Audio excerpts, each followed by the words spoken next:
হি হি হি হি হি। সেই কখন থেকে বসে আছি, এখনো তো কেউ আসলো না। এইভাবে কি জীবন চলে? সন্ধ্যা হলে গ্রামের লোকজন সব ঘরে সোনারগাঁও গ্রামটি সারাদিন প্রাণোজ্জ্বল থাকলেও সন্ধ্যা ঘনাতে গ্রামটি নিঝুম হয়ে যায়। সন্ধ্যা হওয়ার সাথে সাথে সবাই ঘরে ঢুকে যায়, কেউ বাইরে থাকে না। কারণ এই গ্রামে একটা ভয়ানক পুকুর আছে। সেই পুকুরের পাশে আছে একটা নারকেল গাছ। নারকেল গাছে বাস করে এক শাকচুন্নি।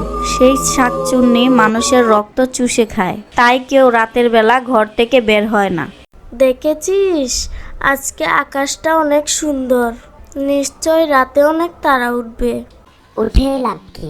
আমরা তো আর তারা দেখতে পাবো না। সে কবেই নানির বাড়ি যাব, তখন রাতের আকাশের তারা দেখতে পাবো, তার আগে তো আর দেখতে পাবো না। সে তুই ঠিকই বলেছিস ভাই। এখান থেকে আমরা রাতের আকাশে কোনো সৌন্দর্য উপভোগ করতে পারি না। কোনো কিছু ঠিক করে করতে পারি না, আমার একেবারেই ভালো লাগে না। তাই তো অজুহাত পেলে নানির বাড়ি যাওয়ার বায়না ধরে। কিন্তু বায়না ধরলে তো হয় না। স্কুলের জন্য মা কোথাও যেতে চায় না। কবে স্কুল বন্ধ হবে এই আশায় দিন গড়ায়।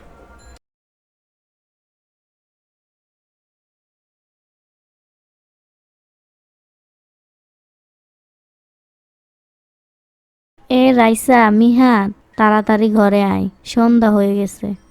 এখনই সন্ধ্যা হয়নি মা, আমরা আরেকটু খেলা করে আসতেছি। ছেলে মেয়ে দুটাকে একটা কথা একবার বলে শোনাতে পারি না। একদিকে আমি কাজে চোখে দেখি না, অন্যদিকে তাদের জ্বালা।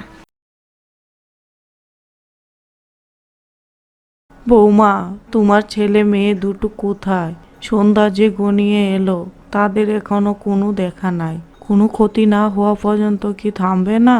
সে কথা তাদের কে বুঝাবে মা? আমিও তো একজন মানুষ, সব কাজ তো আমাকেই করতে হয়। আমি কাজ করব নাকি ওদের পিছন পিছন ঘুরে বেড়াবো? তবুও ঘরে আসার সময় ওদেরকে বললাম আসতে, কিন্তু তাদের এখনো কোনো খবর নেই।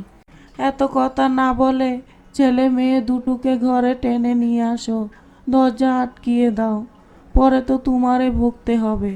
আমি কিন্তু এবার লাঠি নিয়ে আসব, লাঠির বাড়ি একটাও নিচে পড়বে না। মিহাত, তাড়াতাড়ি ঘরে চল, এবার না হলে আমাদের কপালে দুঃখ আছে।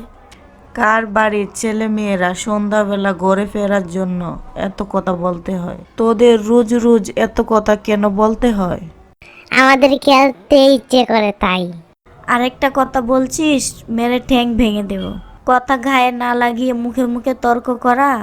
এবার তোর বাবা শহর থেকে বাড়ি আসুক। খোকা তো আজ আসার কথা ছিল, এলো না যে? আজ আসার কথা ছিল, হয়তো কোনো কাজে আটকে গেছে, তাই আর আসতে পারে নাই। তা না হলে এতক্ষণে চলে আসতো। হি হি হি হি হি। সেই কখন থেকে বসে আছি, এখনো তো কেউ আসলো না। এইভাবে কি জীবন চলে? সন্ধ্যা হলে গ্রামের লোকজন সব ঘরে ঢুকে যায় মুরগির মতো। কতদিন হয়ে গেল কাউকে ভয় দেখাতে পারি না, মানুষের তাজা রক্ত খেতে পারি না। হি হি হি হি হি। আর ভালো লাগে না, নিজেকে শাকচুন্নি হিসেবে পরিচয় দিতে লজ্জা লাগে। হি হি হি হি হি।